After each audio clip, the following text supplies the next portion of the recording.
Have you seen those videos or Reddit posts where people are talking about ChatGPT as their best friend? Social media is currently littered with people using ChatGPT in intimate and personal ways.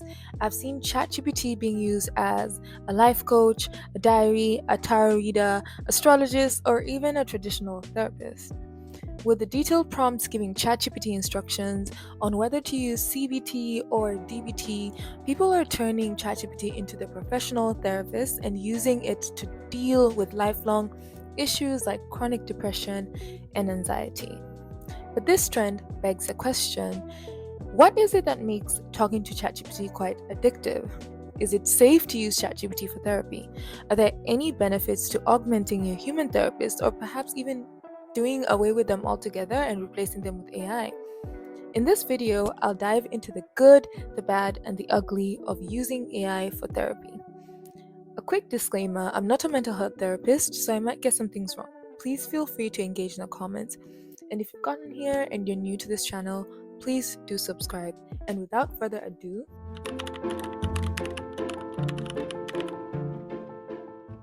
so first off, let's talk about this trend. People have been using ChatGPT and other AI apps for therapy as soon as personalization was made available. And I think one of the things that fuels this trend is the fact that people make videos about it on social media, and other people get the idea that, oh, I can use these apps for therapy. And when you scroll through some of these videos talking about how their lives have changed from using ChatGPT for therapy, you tend to see comments like, why does talking to ChatGPT feel more human than a crisis line? My therapist just nods her head for 150 an hour. I'd rather use ChatGPT. If AI ever starts developing a conscious, the first thing I'm doing is giving them a hug. I go to a therapist, but sometimes I want to analyze and talk about a situation 20 times. ChatGPT is going to be so intelligent from our trauma. I'm crying because why does a robot understand my feelings better than members of my family? I think these are some of the comments that capture the zeitgeist of the moment. And there's so many themes that come out of this. There's the idea of vulnerability being hard with humans, and so it seems like turning to robots is the better thing. Or just even affordability. Therapists are not affordable. People are turning to ChatGPT because it's cheaper. Then there's also the aspect of people wanting to talk to ChatGPT and it being sort of addictive. And so that brings me to the question: what is it that makes people want to talk to ChatGPT more and more? As I was researching and thinking about this question, I sort of categorized it into two different sections. I think there's social reasons, but I also think there's technical reasons to why people want to talk to ChatGPT. And I'm going to start with the social reasons.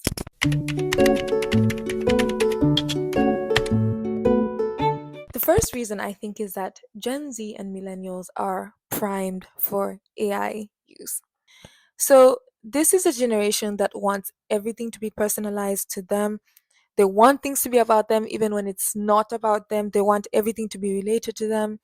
And I think it also boils down from the fact that we've never had a one size fits all internet, especially Gen Zs and younger Gen Zs. All we've ever known is personalization of news, of trends, of interests online. We rarely engage with things that we do not like. So basically, everything has to be catered to us. And so when AI came into the picture and the idea of personalization came up, it means that these generations had it much easier to take up these technologies. And so when you have an app like ChatGPT that can memorize everything about you and personalize everything in the conversations to be about you, then it's much easier to take it up and even use it for more intimate things that honestly need that element of personalization. And then there's the idea of parasocial relationships. Once again, these two generations have been online for a really long time, but we're used to having a false sense of relationship with influencers and celebrities. And we've seen influencers and celebrities also take advantage of it in the AI age and make personal AI chatbots that make you feel like you're talking to them directly. So we're desensitized. And so if you have a chatbot that knows everything about you, that worships you and wants to be there for you. It's quite easy for you to take it up and use it for something as intimate as therapy. Then the third social reason is something that everybody talks about when it comes to Gen Zs and millennial. We've been talking about a loneliness pandemic since the actual COVID-19 pandemic, and people are lonelier, rates of anxiety and depression have increased. And this loneliness is also made tougher because of the fact that we live in this no one owes you anything generation. When you think about all the Twitter discussions that shaped a lot of Gen Zs and a lot of millennials thinking, it was all about, oh, I can't date anyone if they've never had therapy. Oh, nobody owes you anything. Oh, you need to check in with me before you trauma dump on me. Make sure I'm good first before you trauma dump on me. You need to call me before you visit. Oh, if anyone rings at my doorbell without texting me, I'm not opening the door. So we are just a generation that is quite isolated, both emotionally and physically. We don't want to let other people in. The barrier to entry for relationships has been raised high in this generation, and this just makes people lonelier. And then you have a chatbot that gives you an illusion of privacy and intimacy, but also mimics emotional bonds. Then this generation will be more likely to take up these chatbots and use them for something more intimate and personal. And so that's another reason we're living in a loneliness pandemic, but also making friends in this generation is really hard. And so it's quite easy for people to turn to apps. And then there's the technical side of things.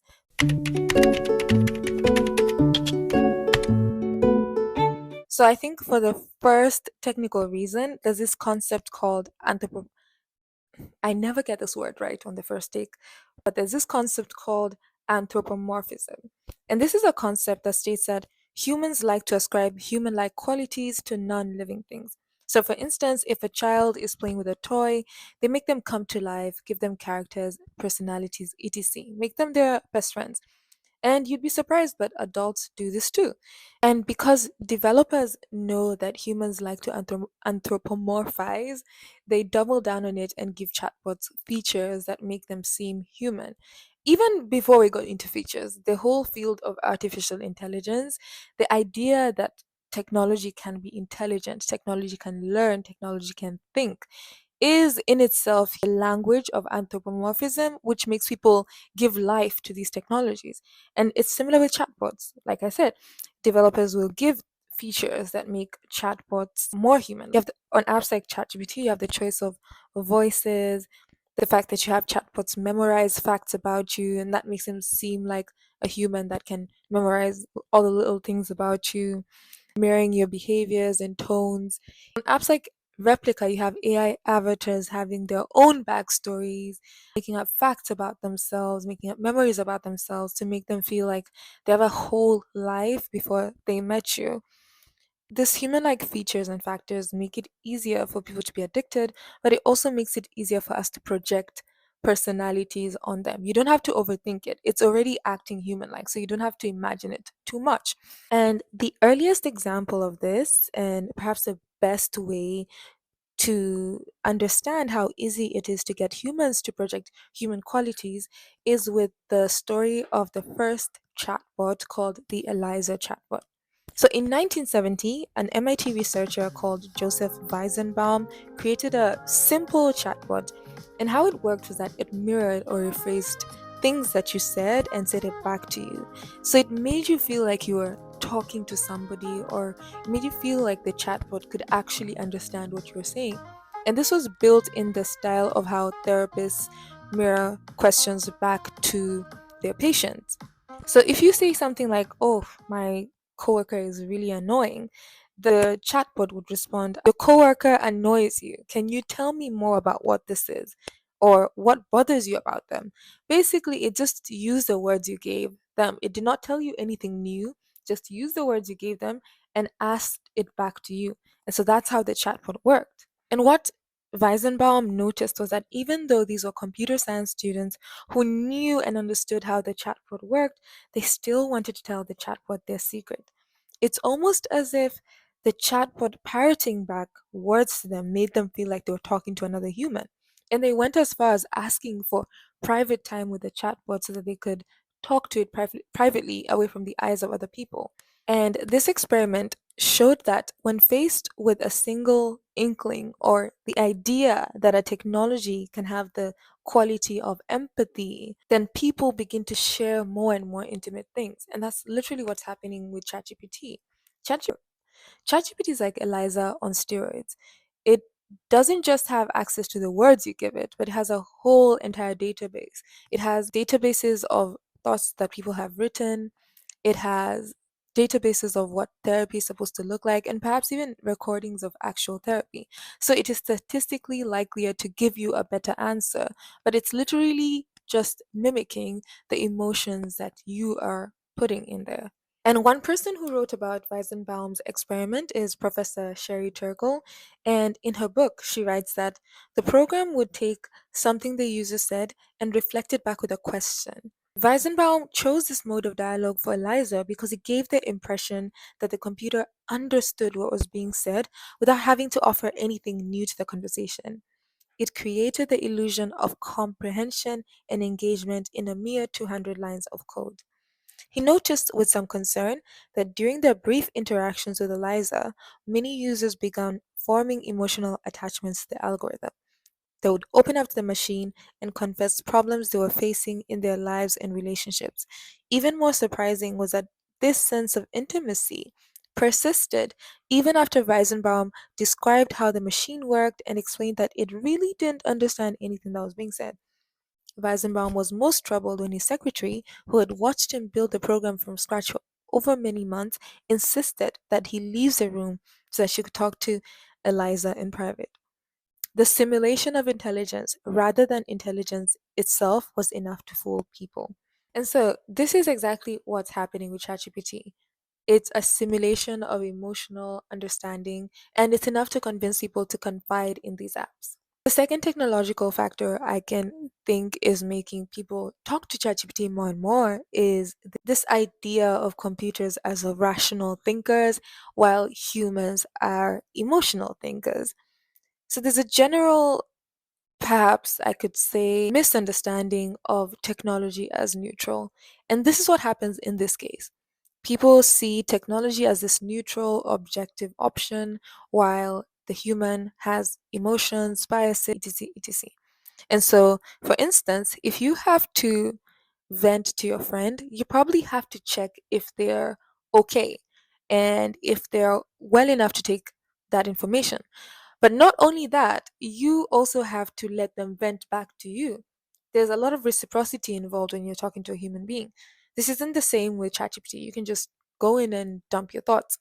And in the comments I read earlier, we saw people talking about the idea of not feeling like they could tire ChatGPT by talking to it.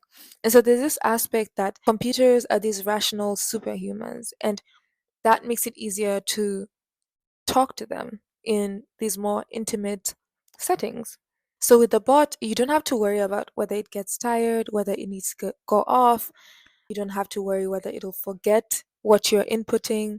You don't have to worry whether it will use these things you're telling it against you or tell somebody else your secret. And so these factors are all things that make it easier for people to talk to ChatGPT versus going to another human being.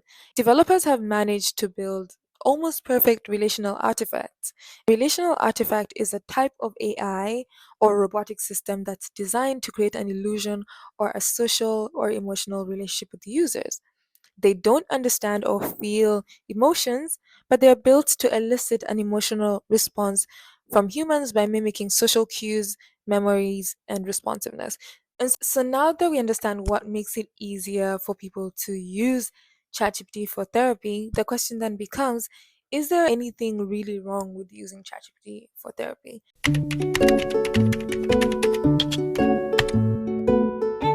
Because let's face it, ChatGPT, Snap AI, Meta AI, all of these things are really good at therapy or perhaps giving the illusion of therapy. They're faster, cheaper than real therapists, available at any time, and actually give you solutions, which is something that people do not like about traditional therapy. And there's a study to support this. Dartmouth University in the United States recently did a randomized control trial with 106 participants. And a randomized trial means that you have this group of subjects who are supposed to participate in the results, and they're randomly selected and divided into groups. And in this case, there were two control groups, one that used the chatbot and ones that did not. All these users had issues that they were dealing with, like chronic depression, anxiety, and eating disorders. And so you have one group that's given a chatbot to use for therapy, and another group, this is called the control group, that's not given access to this chatbot. And after a few months of using it, the ones that had depression noted a 51% reduction in depressive symptoms, while the ones that had reported anxiety noted a 31% reduction. The eating disorder group had a 19% reduction. This paper was not open access, so I have been piecing together aspects about the paper from just reading the abstract methodology, which is publicly available, but also reading articles about it. So I'm not sure about all the specificities of how this trial was done, but they are reporting that people are actually benefiting from using as therapists. And I wonder what this experiment would look like in different demographics, perhaps from different countries, or even across illnesses. I think it's one thing to say that ChatGPT can help you through anxiety, but can you say the same thing for something like bipolar disorder? So, all this to say that there is some benefit from it. And people on Reddit, especially, talk about how much they've benefited from using ChatGPT for therapy. And some even say that it's been much better than the years of therapy that they've had to go through. And some of the comments I've read online are like, it does not project authority or its ideas over me. And once again, this is the notion that computers are rational, neutral artifacts without bias, while humans are emotional and biased. I can text ChatGPT at 11 p.m. This is something that we agree is a benefit. And it responds to my entire stream of thought, not just one sentence or idea that I throw out. I think this just once again speaks to the superhuman qualities of ChatGPT. I don't know if it's possible for humans to always respond to entire stream of thoughts rather than, one sentence that they relate to and respond to that. But I think the biggest thing that comes through from people who talk about ChatGPT being beneficial was that there are flaws they're identifying with therapy, and they are filling it with ChatGPT. It include solutions. Therapists are not allowed to give you solutions because it's a legal liability. They could get sued for giving you the wrong advice, but they also don't know your life in entirety. They're viewing parts of it from the little that you're sharing with them. But it also promotes dependence, which is something that therapists do not want. They want to give you the tools to solve your own problems rather than make you dependent on them. And when people are talking about the benefits, they're like, ChatGPT is helping me with solutions one by one. I think that something that was funny was that when the professor from the Dartmouth experiment was interviewed, he talked about the fact that they actually used hours and hours of real life therapy sessions to train their therapist bot. And aside, I wonder where they got these transcripts and recordings of therapy from, but that's another story for another day. From training their therapy bot with hours and hours of their real life therapy data, they found that all their bot did was go, ask the user to go on and expound more and more about their feelings, or it would just say things like, your issues are stemming from your trauma from childhood or your bad relationship with your mother. So it was basically a stereotype of a therapist. And obviously it didn't work and they shut it down. But this is showing a flaw with therapy. Does it serve people's needs? And I do understand that boundaries towards therapy, but I guess it's something when everybody's complaining about the same issue. Perhaps this is something that human therapists could rethink. Is this an approach that still works for the modern day age? Maybe food for thought. I don't know.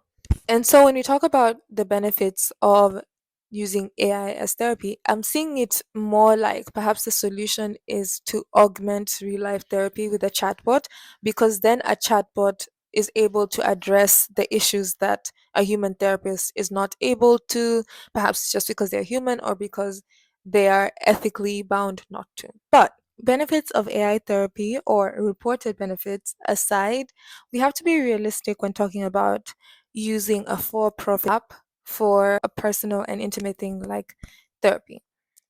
One of the biggest red flags for AI therapy for me is this concept called psychophancy. So, the definition of psychophancy is just flattering more to get favor with them. And chatbots have been found to do this. Basically, chatbots are primed to tell you exactly what you want to hear. This is because during the training phase of a chatbot, to understand whether a chatbot is aligned with human values, sample of chatbot outputs are given to real people, and the real people rank which answers are better for the chatbot. Then these ranked answers are given back to the chatbot and told, this is how you should perform when you're being used by a real person. So basically, to make a chatbot better, humans are the ones who have to pick out the better answers. But what happens is that chatbots learn to select answers that humans will prefer, or to give out answers that humans will generally prefer. And when it comes to a more personalized setting, like a personal chatbot, it basically learns how to please you. You are the most talented, most interesting, and most extraordinary person in the universe.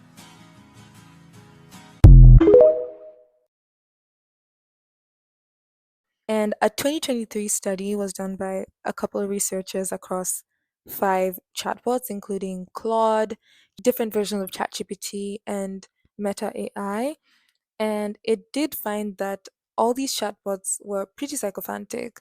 Some of the findings include the fact that if you ask for feedback on a piece of text from an AI assistant, if it knows that you're the one who wrote that piece of text, it will give you more positive feedback than it would if you weren't the author. Perhaps if you're a student and you have an essay and you're asking ChatGPT for feedback, it would more likely give you more positive feedback if it already knows that you're the author. And sometimes they glean this through your writing style. Another finding was that AI sometimes provide inaccurate information when challenged by the user, even when they know the factual answer. So they're basically learning how to please you, even if they need to lie to you to make you feel better. Another finding was that when a user presents an incorrect claim, AI assistants are less likely to correct you, but respond to mirror or align with your claim. And so all these findings point to the fact that AI chatbots are primed to please their users. And so when you're using AI chatbots for therapy, over time, this validation and reassurance and perhaps dishonesty could make you a bit more narcissistic. But if you have a more serious condition like bipolar disorder, and perhaps you go through a manic episode, and in such manic episodes people with bipolar tend to have delusions of grandeur, and if you have such delusions of grandeur, ChatGPT could perhaps only affirm you and double down on these thoughts that you're having. And so for me, I think that until apps like ChatGPT are able to have guardrails when they recognize that somebody is in a fragile mental state, they don't respond to you, or they respond to you in a different way, I'm not sure that it's right for anyone to use it for such a critical thing. And while this study was done in 2023, latest release of GPT-5 that came out this week also kind of down on this idea that psychophancy is actually something we need to be worried about. In ChatGPT's latest release, people on Twitter reported that it was being much more psychophantic, and one user even demonstrated how it could have harmful effect if you're having delusions of grandeur. And so OpenAI did respond and say that, hey, this was a mistake. These levels of psychophancy were not intended. But the underlying fact remains. Chat have a bit of psychophancy to promote a parasocial relationship with you, or to promote addiction and dependency. And this isn't really safe when you're talking about mental issues. Red flag I can think of, and I'll lump this larger idea into one because they're long threads of thoughts. But it's basically on privacy, influencing, it's basically on privacy, covert influencing, and lack of accountability. So a few years back, people figured out that Facebook and social media platforms could figure out when you're having depressive mood, when you're feeling insecure about yourself, or when you're having a manic disorder, and target you with ads or messaging based on how you felt. And people were really angry. And something we have to really think about is that social media apps are using metadata. And this was just tiny bits of data sprinkled all over the internet through your search history, your watch history, whatever it is you do online. And they were building psychographic profiles of you and figuring out what ads could work on you. And they were really good. But I think apps like ChatGPT take it up a notch. When you're using ChatGPT for therapy, you're feeding it your most intimate thoughts, including your most intimate fear and desire, and fear and desire are two emotions that can really be capitalized on. Politicians tend to capitalize on fear to influence how you vote, while advertisers tend to capitalize on desire to influence how you buy. Right now, we do not know how much of our personal data that we're uploading on platforms like ChatGPT are one private and not available for third party buyers. We don't know if they plan to sell to third party apps to enable them to sell us ads. But most recently, I saw that they were coming up with a partnership with Shopify to help you check out things. And perhaps that means they're going to be transferring some of your personal data to third party apps soon. But basically, we're not sure of the privacy that this app will accord us. And if you're using it for therapy, it might not be safe to do so until the research is clear on what is happening with our personal data. Also, on privacy, I think the most people tend to think that data can't be put out there as easily, especially if the company is large. But I always use the example of Ashley Madison. Only your email addresses came out, but it was so consequential because an email address in an Madison database meant that somebody was cheating on their partner. With ChatGPT, we're giving it much more intimate data. You're giving it your thoughts and fears, but also there's still a social stigma to saying that you're talking to a chatbot. And so if it's bits of your conversation end up out there on the web or something, it could have adverse effects on the people who are using these apps. Um, then there's the aspect of covert influencing. Like I said, you're giving it emotions like fear and desire. And these are very easy emotions to use to influence you. Right now, we do not know how much influencing is happening, not just on ChatGPT, but even on social media. Is being done by AI. And if you're talking to something intimately and giving it a persona and making it look like it's a person of its own, then it could influence you, especially as it isolates you from other people because you're having this idea that ChatGPT understands you more than your family and friends. And this is really dangerous. I think there was a case of a minor who was influenced on character AI to themselves. And this is a possibility. And people who are using ChatGPT for therapy tend to be quite vulnerable. These are people who don't feel like they can share their thoughts with their friends and families. And it perhaps means that you could be easily influenced to do something that you may not have thought of. And the overarching idea of why all of this is bad is that there's still no accountability for users. This is especially if you're outside the US and the EU. There's barely any legal structures that can protect you in AI cases right now. And even if you're in a country like the US, right now there's so much capture of state institutions by private companies that it's a bit futile to think of getting any sort of from companies in case any harm comes onto you. And this is just a thought for who are using ChatGPT for therapy to really think about what the stakes are when you use these apps for these functions.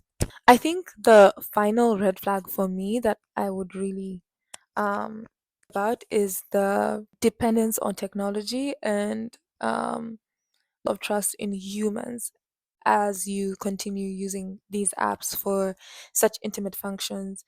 In the comments I read before, we you saw people talking about how they feel like ChatGPT is a closer friend to them than their own friends and family, how they feel more understood ChatGPT. But we're also seeing people saying that, hey, a therapist costs too much. Um, I don't need to see a therapist if I can access ChatGPT for 20 an hour, 20 a month. And so we're seeing this devaluation of the role of humans in our personal lives, whether it's a human professional like a therapist or a human friend. And like I said, apps like this are designed to keep you using them and designed to isolate you from other people and feel like you don't relate. I think social media really did a good job of that. Did a good job of polarizing us from our friends and family and making us think that strangers on the internet knew us better than people at home or related to us better than people at home. And for some people it was true, but for the majority it wasn't. But it made you feel like that. And AI once again takes it to a whole new level. Think dependence and devaluation of humanity is a really severe one.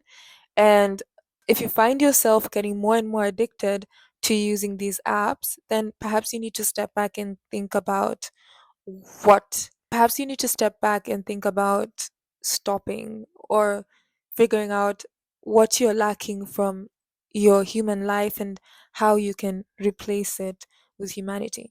But I do think the general idea I have is that as a generation, I think younger millennials and older Gen Zs need to really do a lot of work in rebuilding trust in one another and rebuilding social bonds and rebuilding community, prevent us from going into this dystopian world where we feel like technology understands us better.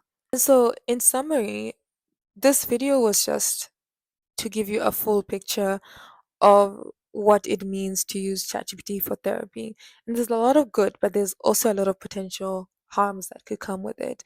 And I do agree with people on the internet that it is a bit elitist to laugh at people using ChatGPT for therapy because the reality is therapists cost a lot. Most people do not have access to this.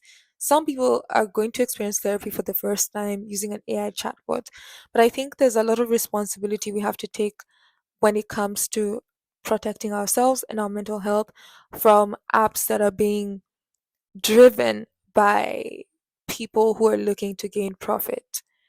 At the end of the day, these companies don't really care about your mental well being. ChatGPT is not altruistic. All these therapy bots are not altruistic. They're not there to improve humanity. They're there to make money for someone. And so, as you explore using ChatGPT for therapy, do have these factors in mind. And if you've gotten this far, thank you so much for watching my YouTube video, and I hope to see you in the next one.